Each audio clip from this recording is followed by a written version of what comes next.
निरञ्जिनी नित्यप्रकाशिनी चैव स्वप्रकाशस्वरूपिणी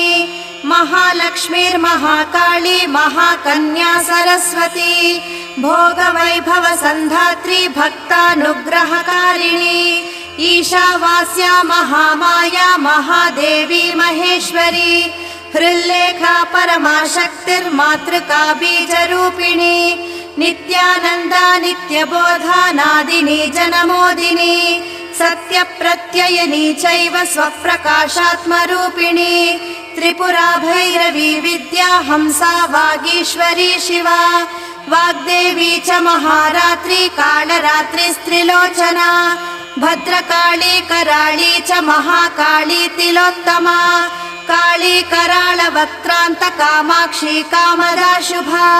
चण्डिका चण्डरूपेशा चामुण्डा चक्रधारिणी त्रैलो